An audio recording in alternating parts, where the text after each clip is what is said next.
new LinkedIn Hiring Pro can't undo your last hire, the no-show. Who set you back because they didn't show up on day one, or day two, or ever again. And now your product launch is delayed because you're talking to alien abduction podcasters to track them down.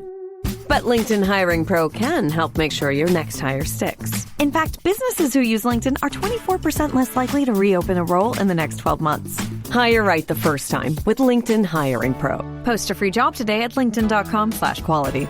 Welcome to the No Guilt Mom podcast. I am your host, JoAnn Crone. Hello, my Lolas. How are you? Especially all my Lolas who feel like they are running late every minute of the day, that they have more things on their to-do list than they can reasonably accomplish, that are apologizing to everyone for being not on time and not punctual. Oh, this episode, this may turn you around. Today I'm talking with Alex Snider. He's the author of Sometimes You Should Be Late. And this conversation actually cracked something open for me personally during the interview. Here's what you can expect in our conversation. It is so good and will just be this calming force. You're going to actually hear why your reaction to your lateness, whether it's yours or maybe it's someone else's, is probably not actually about the minutes on the clock. I had this full realization mid-interview about my dad and why I react the way I do when someone's running behind. You're also going to learn a phrase Alex uses called emotional punctuality. And it might change how you measure if you are on time or if you're not on time. And it has nothing to do with how many things that you have crossed off your list. And you're going to walk away with one really tactical tool you can start putting in your life today. It's called the kindness buffer. So listen out for that. And Alex has said that ever since he started writing about this topic, he's actually more on time than he is late, which is so counterintuitive, but I could see how it works. So who's Alex? Alex Snider. He spent 15 years in high pressure federal government roles before a bike accident forced him to stop because of his injury and what he could accomplish during that time. And that led him into therapy, into meditation, and eventually this book. And he's not a parent himself, but what he has to say about slowing down and guilt and showing up for the people in front of you applies directly to us as moms. And you'll hear why in this conversation. So let's get on with the show.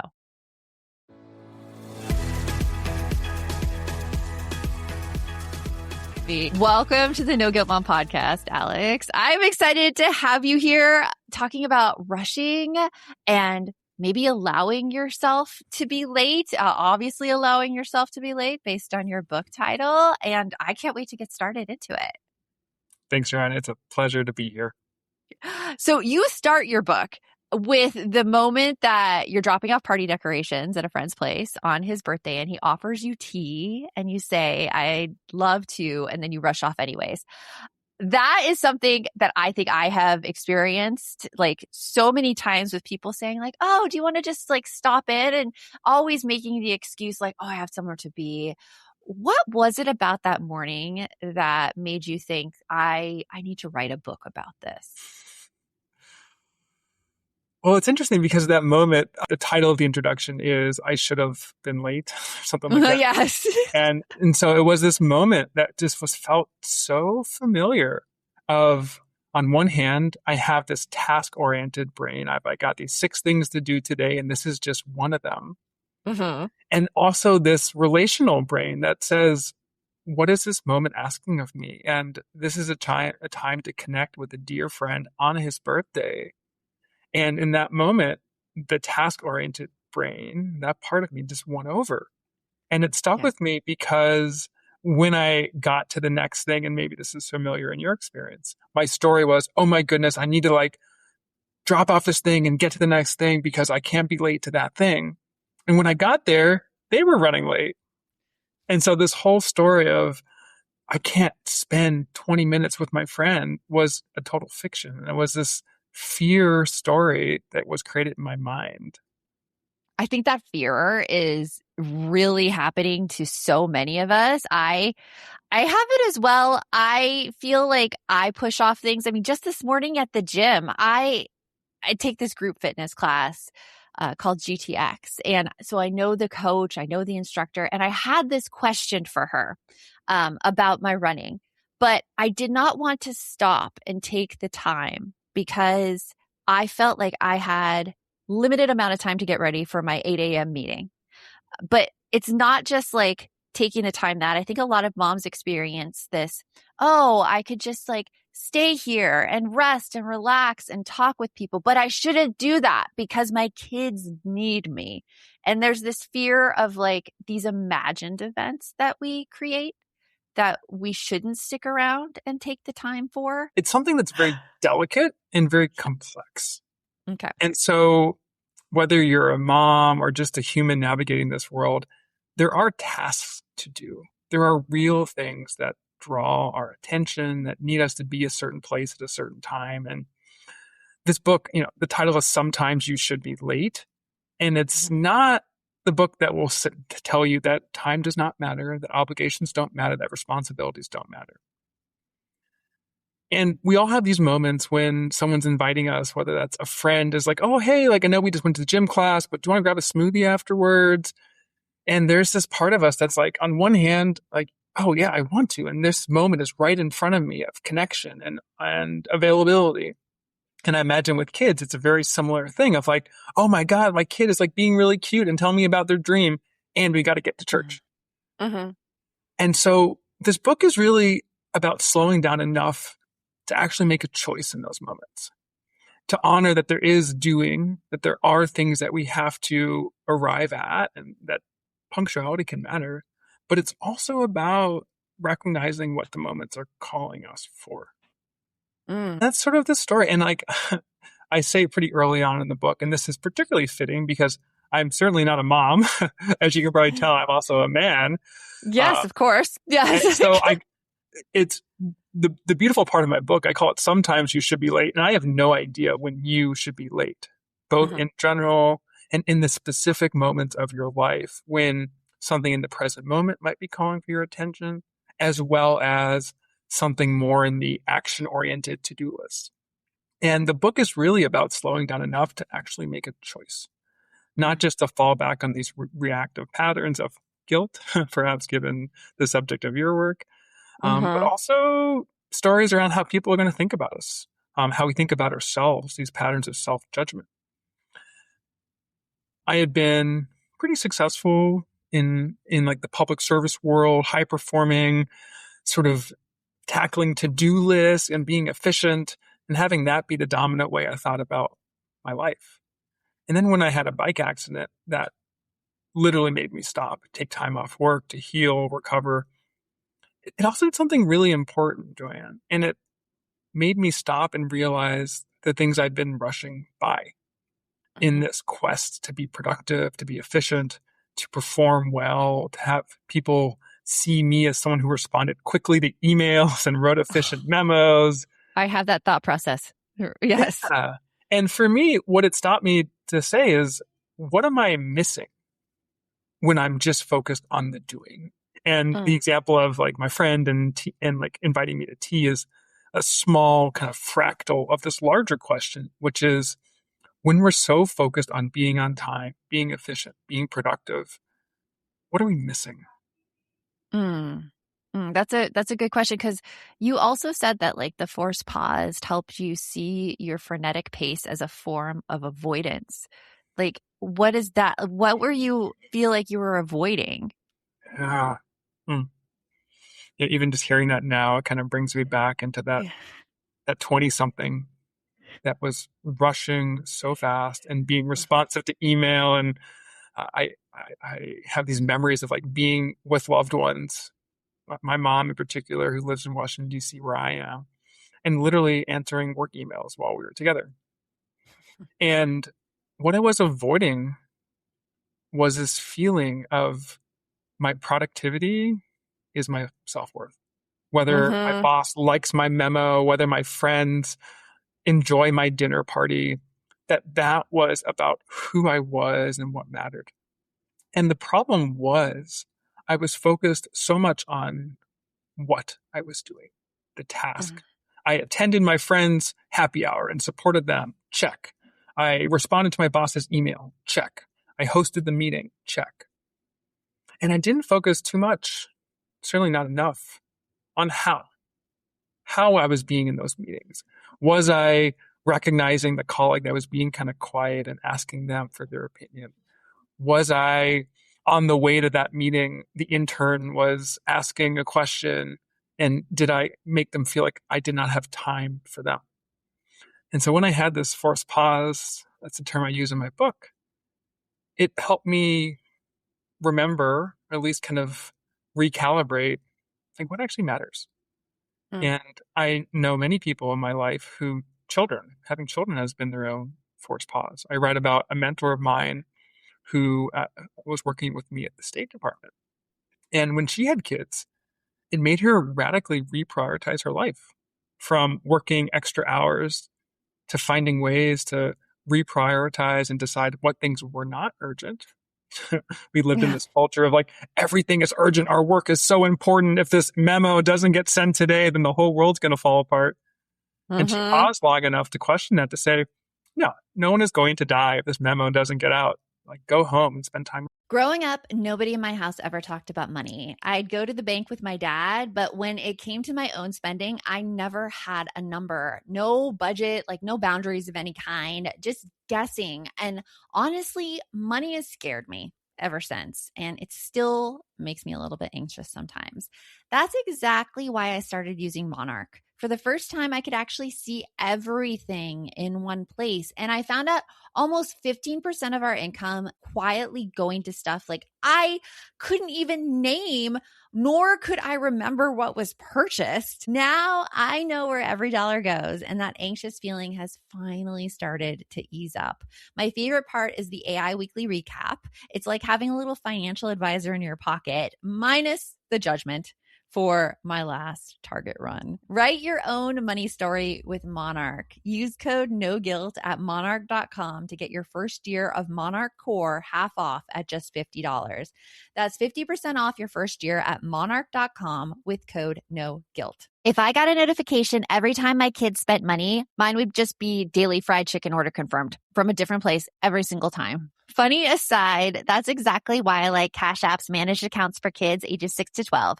No hidden fees, no minimum balance. And here's the part that gets me. Their savings habits and money history carry forward from a parent managed account at 6 to a teen account at 13 to a full account at 18. No switching apps, no starting over. If you're ready to start teaching money habits without adding more stress to your plate, download Cash App and set up a managed account for your child today.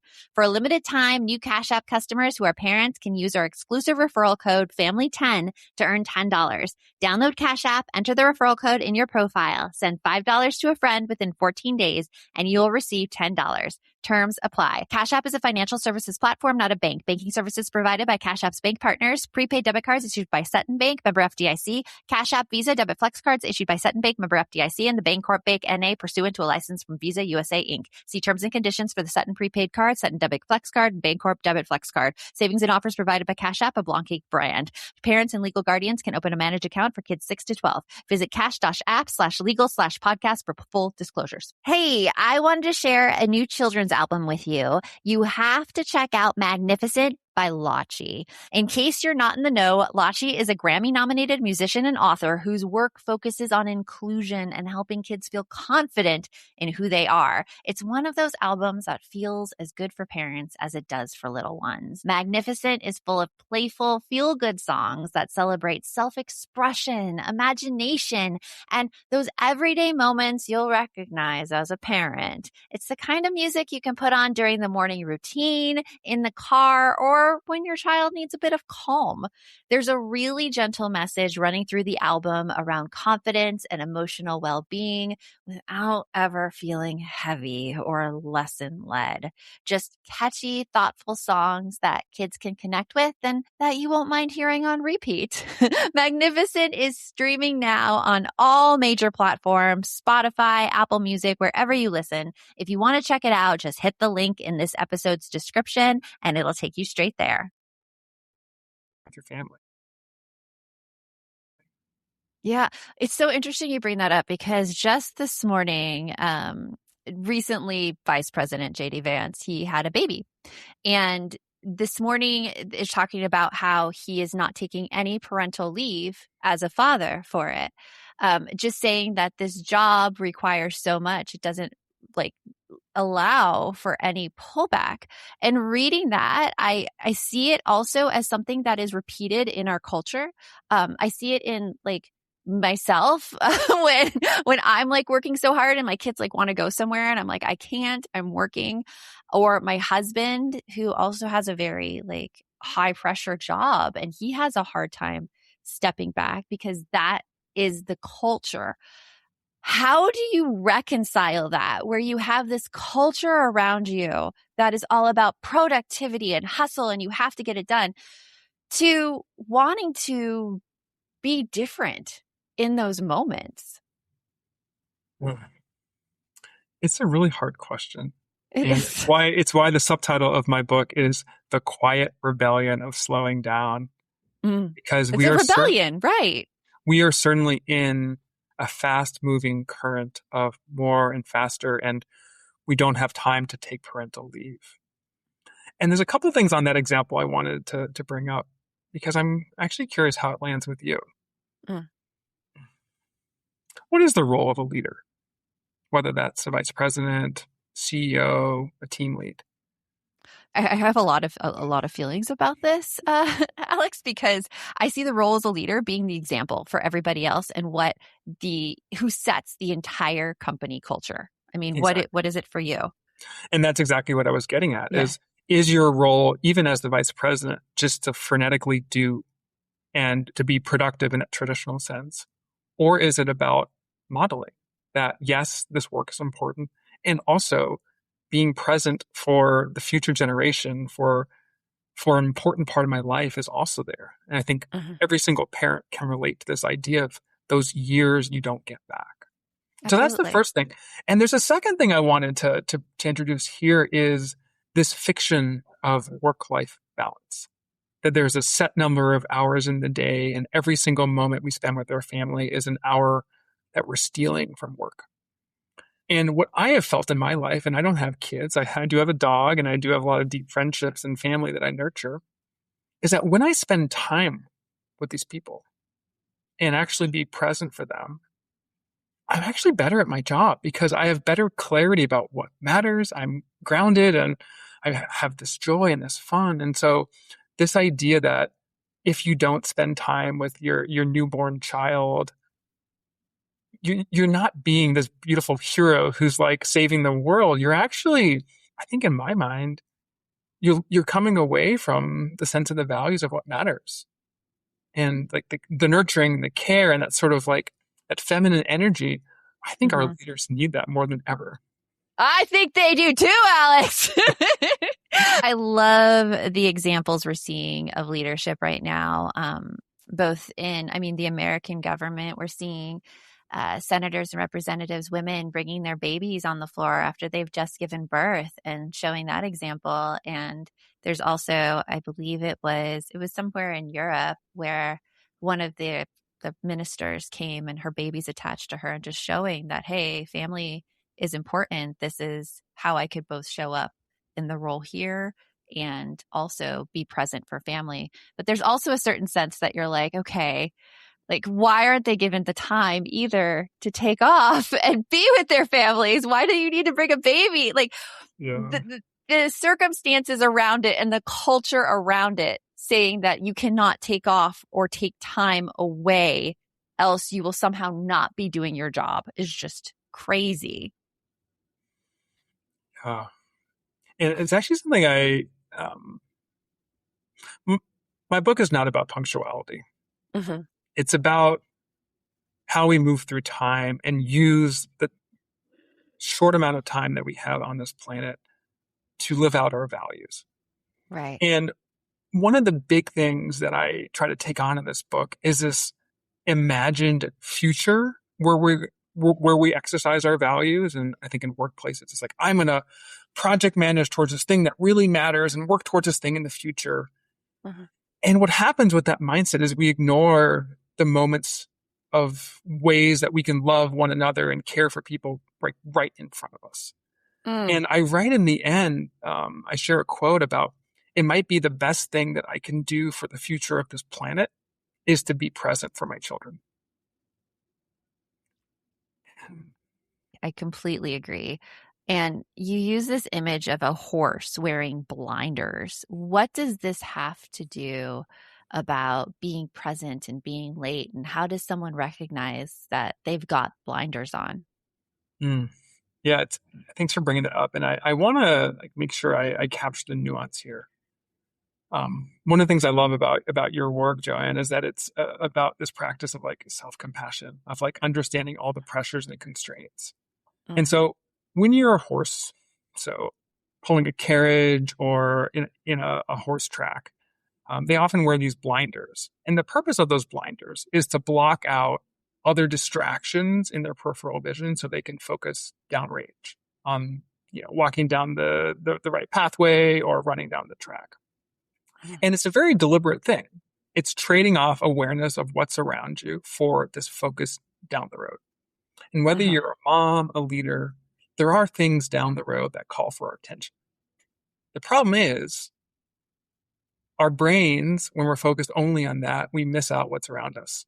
And it's something that happens at a neurological level. So in these days, we're not running from tigers. We're sort of running against the clock. This sense of I have so much to do. I have these deadlines. I can't show up late for this meeting again. And what it does is it triggers our fear centers that says, this is the most important thing. And it is important. The doing, the productivity, those things are important, especially in busy, balanced lives when people have careers and families. But the challenge is when our world, you talked about this kind of current of being focused on time and punctuality and doing, it distracts us from these other things that also matter. And that includes our family, that includes our own well-being, our own mental health and physical health. It includes the strangers that we meet on the streets, the neighbor who wants to connect and we pretend that we don't see them because we have a meeting to get to, all those kind of moments. And so when we talk about horse blinders and using that metaphor, it's a reminder that these things can be useful. There are some days where you're going to the airport and maybe you don't want to have a 30-minute conversation with your neighbor. That makes sense. Because you're going to miss your plane. Yeah. Exactly. And it can't become our instinctual response to everything that I don't have time for this. How does that resonate for you in your experience of juggling a busy life and family? Yeah, it definitely encourages me to slow down. And you brought up the study that I remember from my social psych class about the seminary students who were told either they're late or they're on time or they have more than enough time, and whether they would stop for the man who needed help. And finding out that only 10% of them stopped, these moral leaders of the world, when they thought that they were late. So noticing those things is, you just don't realize it when you're rushing. I'm appreciating your kind of joy and energy around this. And the reason I wanted to just pause on that for a second is it's so important because there's this tendency to treat managing our time, optimizing our life, thinking about how we can accomplish everything we want to do on a Sunday as some sort of grim puzzle that's a 1,000-piece puzzle that's really hard to do.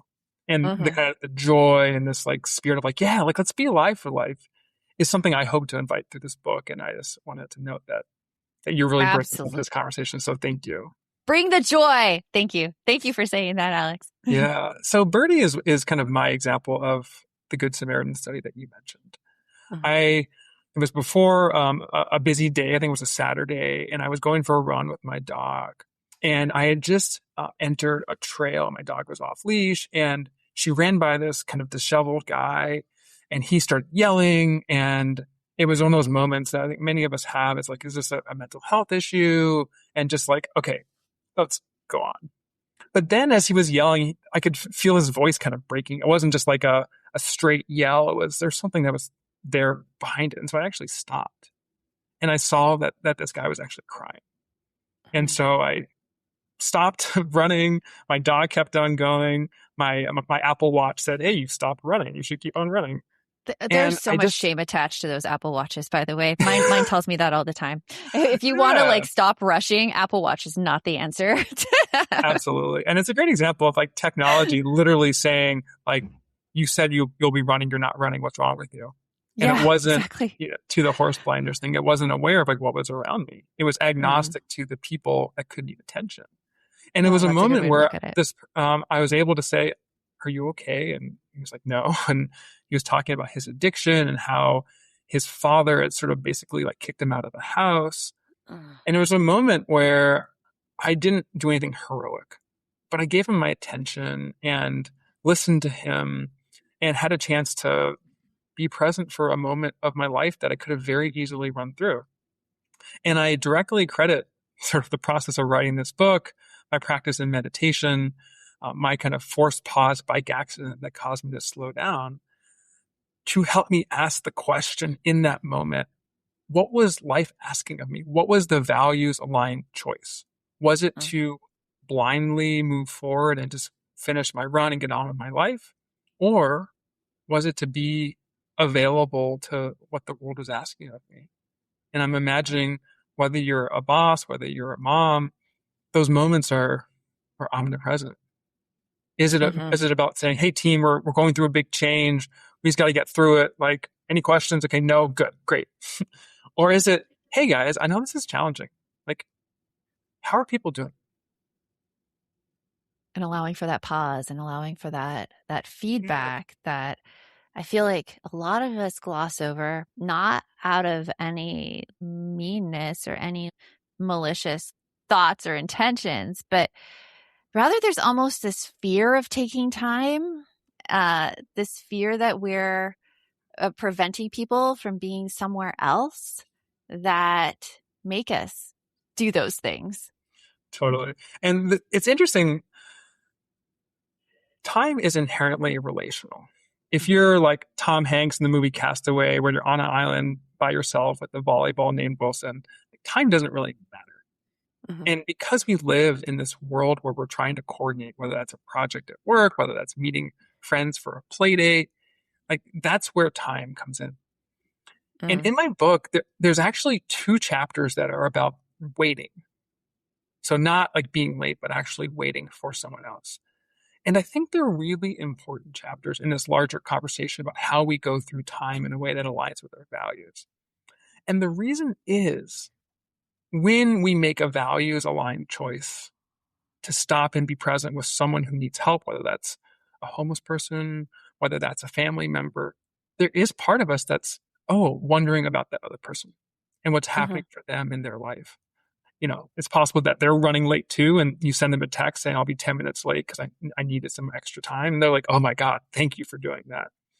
There's a possibility that they'll say, "Oh, great, like more time for me to just like walk slowly there and have a coffee." And there's a chance they're going to have a story around, "Oh God, JoAnn, she's so disrespectful. Like, my time's so important." And that's possible. And if we're going to live a values aligned life, we need to take that risk. And there's something else too. There's trusting in each other's flexibility. For them to, because like one part of the story could be, "Oh God, JoAnn's late again," and like she's so whatever, disorganized or disrespectful. That's a story that they could have. Yeah. Or they could have a story of like, like JoAnn is someone who lets life and the spontaneous moments of connection matter, or who is wisely taking care of her own well-being. And maybe I should be doing that more too.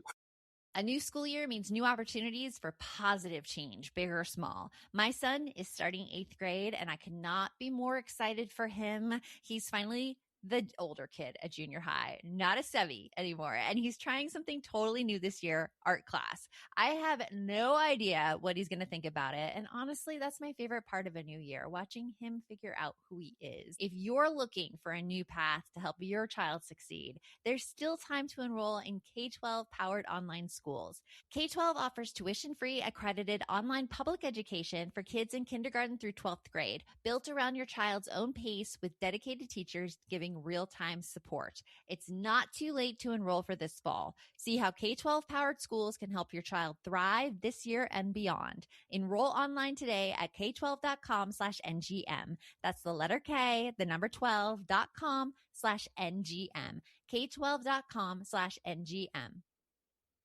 If I got a notification every time my kids spent money, mine would just be daily fried chicken order confirmed from a different place every single time. Funny aside, that's exactly why I like Cash App's managed accounts for kids ages 6 to 12. No hidden fees, no minimum balance. And here's the part that gets me. Their savings habits and money history carry forward from a parent managed account at 6 to a teen account at 13 to a full account at 18. No switching apps, no starting over. If you're ready to start teaching money habits without adding more stress to your plate, download Cash App and set up a managed account for your child today. For a limited time, new Cash App customers who are parents can use our exclusive referral code FAMILY10 to earn $10. Download Cash App, enter the referral code in your profile, send $5 to a friend within 14 days, and you'll receive $10. Terms apply. Cash App is a financial services platform, not a bank. Banking services provided by Cash App's bank partners. Prepaid debit cards issued by Sutton Bank, member FDIC. Cash App Visa debit flex cards issued by Sutton Bank, member FDIC, and the Bancorp Bank N.A. pursuant to a license from Visa USA Inc. See terms and conditions for the Sutton prepaid card, Sutton debit flex card, and Bancorp debit flex card. Savings and offers provided by Cash App, a Blancake brand. Parents and legal guardians can open a managed account for kids 6 to 12. Visit cash-app/legal/podcast for full disclosures. Growing up, nobody in my house ever talked about money. I'd go to the bank with my dad, but when it came to my own spending, I never had a number, no budget, like no boundaries of any kind, just guessing. And honestly, money has scared me ever since, and it still makes me a little bit anxious sometimes. That's exactly why I started using Monarch. For the first time, I could actually see everything in one place. And I found out almost 15% of our income quietly going to stuff like I couldn't even name, nor could I remember what was purchased. Now I know where every dollar goes, and that anxious feeling has finally started to ease up. My favorite part is the AI weekly recap. It's like having a little financial advisor in your pocket, minus the judgment for my last Target run. Write your own money story with Monarch. Use code NOGUILT at monarch.com to get your first year of Monarch Core half off at just $50. That's 50% off your first year at monarch.com with code NOGUILT. Part of what I write about in this book is how deeply rooted in our own patterns, our own wounds, our own stories around us. I've talked to a lot of people about this book, and some people have been really wounded by people being late in their life, a sense of abandonment from their parents, their partners. And it's one of those reminders that, we can get from, Mel Robbins' Let Them Theory and other similar places of like, when people react a certain way, it's only a small, small part about us. And it's about kind of their own stories, their own patterns, their own wounds. And that doesn't mean we don't have some responsibility to attend to that, to sort of recognize that someone can be very sensitive about being late. And so you might want to put in an extra effort there. But that also doesn't mean if you're going down the street and you see someone that needs help, that you should totally abandon that person in that moment and your own values just to be on time for some random coffee meeting with someone who's really, really focused on punctuality. It totally makes sense. And you just caused me to have the biggest realization about how I view lateness and punctuality. My husband has a way of getting lost in a task at work and not coming home when he says he'll come home. And he's always very apologetic. And he's like, I'm so sorry. Like, I just get so laser focused and forget about time.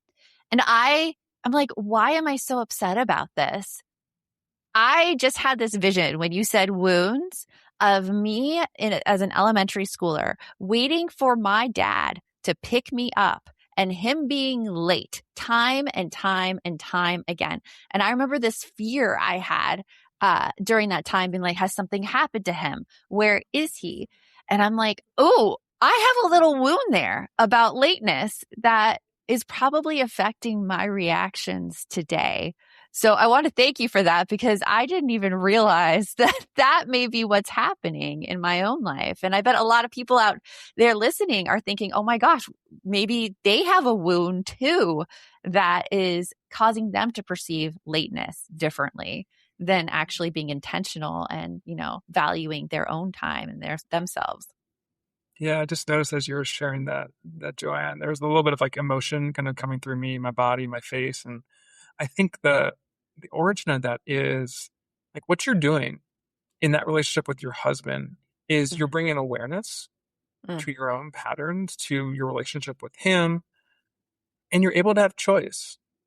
And so often what happens is we have these wounds and these patterns, and for no ill will of our own, we react based off of that. And the fact that you're able to see clearly that there's some pattern from your childhood and that makes your husband's, lateness land differently. It allows you to bring that into the relationship. And maybe that means, hey, honey, like this is actually really hard for me for these reasons. And it would be really helpful if you'd prioritize being on time a bit more or let me know a bit earlier so I can adjust my nervous system. Like that's choice. Or it could be like, oh, honey, I'm just like taking this out on you again. I'm sorry. Yeah. The And choice sounds like- about how you react instead of being dictated by your past circumstances. So you write about something, getting a little more tactical now to how people can take your work and help themselves in their own lives. You write about the kindness buffer, and you tell the story of Brett, who arrives everywhere 10 minutes early. For a mom whose like entire day is back to back with zero margin, like how do you start building in buffers like that? And what can you do with them? So this chapter is called The Kindness Buffer. And I talk about this brilliant idea that I have, which is if you want to get somewhere more on time, leave earlier. Good idea. If you want to have a less stressful day, do fewer things. I know, like I should get a Nobel Prize for this thing. I talk about this all the time. And do I follow my own advice 100%? No. and that is exactly what I'm getting at, JoAnn. The idea of like, we all know this and yet we don't do it. And my theory, and I know this from my own experience, and I'll just give a little spoiler here. Ever since writing a book called Sometimes You Should Be Late, I am more on time. Oh. And this is why. So the kindness buffer is about building in extra time before events, between events, not scheduling back-to-back meetings, taking one thing off your cooking list for the weekend. And the reason is it's not to protect our schedules. It's not so we're not at church a minute late. It's not so we can make every single to-do list on time. It's because our values get crowded out when we're rushing. That's why we do it. And so when I planned my day and left the coffee shop early to make sure I was on time for this interview, it wasn't so JoAnn thinks better of me and doesn't think I'm disrespectful for time. It's because I know I'm going to feel much better about this podcast if I have time to review some notes, to sit quietly, to not feel like I'm rushing and like fiddling with my hotel key. And I think like that is something that I've really discovered is when we do rush, going back to the blinders, going back to the Good Samaritan study, the problem is it shuts off other parts of us that also have value. And so if you're trying to go to Costco and Walmart and all these places on one day and then stop by Home Depot and then go to the birthday party, that is a choice that we can make. And I don't want to say that sometimes we have to pack our schedules because sometimes there are those kind of days. But let's be conscious of what the costs are. And how patient can we be when our schedule is so tight and so narrow? And is that a cost that we're willing to bear? And in my own life, what I found is that a lot of the back-to-back scheduling and like fitting in the extra happy hour before the birthday thing, it's a little bit of my own making. And so what I've discovered, and this goes back to kind of Brett and arriving 10 minutes early, is he will say no to things so that he can get somewhere early because he knows having extra time for his own, not wanting to shame himself for taking a wrong turn and being late, And also so he can make time to help someone, whether that's someone who needs a jump start in his car or some other act of kindness. That is a value that he holds, and he builds a schedule that can honor that value. Oh, that's so good. Like building this schedule that you want to reflect your values is an important point. Like being productive and getting things done isn't the most important thing if it does not align with the values that you want to show as a person, or that you want to like look back at your life at and be like, I'm so proud of myself for that. Because usually as parents, we might have the huge to-do list at the beginning of the day. And then we look back at our days and we're like, well, we didn't do this, this, and this. We're not even proud of ourselves. And I could see this as a way of building it in beforehand, so you do have a way to be proud of yourself. And I want to go like further than that, JoAnn. Okay. There's a term that I use in the book that I create called emotional punctuality. And you just talked about the feeling of guilt or maybe shame of looking back at your day and saying, oh God, I had these 12 things on my to-do list and I only did 3 of them. And that is such a limited way of looking at our life. How do we consider the way that we showed up in those moments? Whether we were present for people. Maybe the reason you missed that, 4th thing on your to-do is because you were having lunch with a friend and she was telling you about her divorce and she really needed your attention. And you said, this is the most important thing right now, to be present with you, to listen well. And that, going to Walmart, whatever, that can wait till tomorrow. And that was an active choice to live your values. And when I think about the people who I wrote this book for, it's those that are living their values, that are being kind, that are doing the emotional labor of workplaces and families. And they feel bad about themselves because they don't get everything done. And like that sort of idea of like emotional punctuality, the quality of our attention. Are we on our phone texting about the next thing? Are we totally distracted because we're running late to this thing because we try to do it all in one day? Is that a good life? Or is it a life where we're actually listening, looking at someone's eyes, noticing that they're feeling kind of sad, asking them if something's wrong? And in my experience, and this is a bit of a painful thing to share, earlier in my life, like I didn't do that. I was worried about impressing people and getting to the next thing, and actually slowing down enough to, how are you really? And to have the time and space in my life. I didn't do that for a long time. I don't think I do that to my capacity either, just running from thing to thing to thing to thing. And this talk right here, Alex, it's been so wonderful because it is forcing me to realize where I can put more of a buffer in my life. I've been talking for like the past month or two with my own therapist about how I just feel like I need space. But then when I take the space, I'm completely bored and I try to fill it. Like it's almost uncomfortable to have that space in your life. Like, do you deal with that at all, where you have space and you're like, I this doesn't feel right to me? Yes. Yeah. And there's a chapter called How to Wait Without Waiting. And this is one of those chapters I mentioned earlier that's about the process of not being the late one, but when something around you isn't happening on your timeline. And that can be your friend arriving, that can be having a child, meeting your partner, getting the dream job, or it can also just be those moments when you feel a bit bored. When you're like, well, like I got here early because I'm building in the buffer and I have 5 minutes before my friend gets here and like, oh God, I'm so bored. And that chapter is about choice. And it's about in those moments when you're noticing a story of boredom. And my background is as a meditation teacher, and I could go on for a long time about like what boredom means. But ultimately, to notice that that's a story. And we talked earlier about this fast world. And in this world where you can scroll TikTok while you're on the toilet, and every single moment when you go to a sporting event has some type of like, advertisement and game on the Jumbotron, we're taught that the only way to have a full life is for every moment to be scheduled. And so what can happen in those moments when there is a feeling of boredom?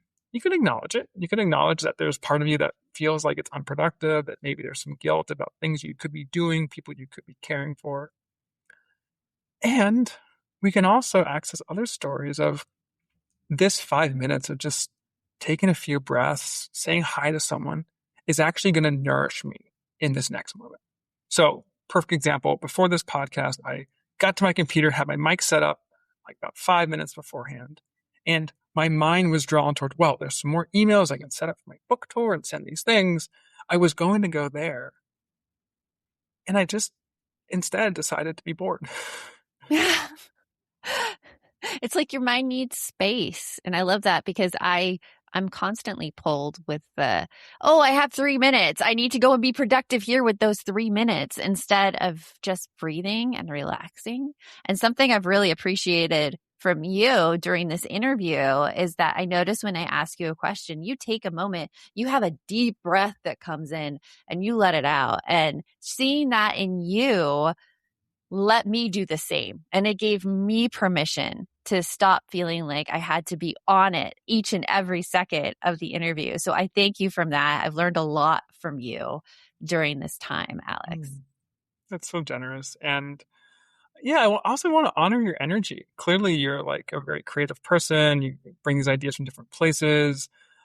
I just really noticed how like you really internalized the book and you took the time to digest it and see what it meant for you. And not all podcast hosts do that, I'll be honest with you. And so like feeling the energy as an act of love. And I think this book is also about how the slowing down is also an act of love for yourself, for others. Absolutely. Well, you can go and get Alex's book right now. Sometimes You Should Be Late, available wherever books are sold.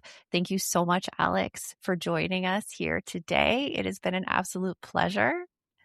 Thanks, JoAnn. I have on my website, slowmindfulness.com, I have a late style quiz to find how you respond when you're in traffic and what that might offer you in terms of showing your own goodness, but also some places to pay attention to. Yes. I have a Substack called Slow Mindfulness.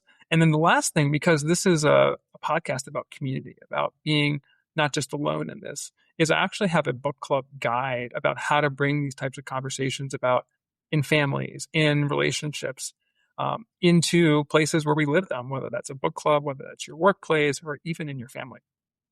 I love that. And we have a book club in our Inner Circle membership. And I'm seriously thinking that our members would really enjoy this book. So I love that you have book club questions. And I will put all those links too for you all in the show notes. Go and check out Alex's work. Go check that lateness quiz. And remember, the best mom is a happy mom. Take care of you. We'll talk to you later. NFL football season is here, which means when you switch to Verizon, it feels like touchdown. Because you get NFL Sunday Ticket from YouTube on us when you buy an eligible 5G phone on select unlimited plans, which means you can watch every out-of-market game every Sunday afternoon. And it's all on us. Now that's the Verizon way to kick off the NFL football season right. Switch and get NFL Sunday Ticket from YouTube on us, only with Verizon.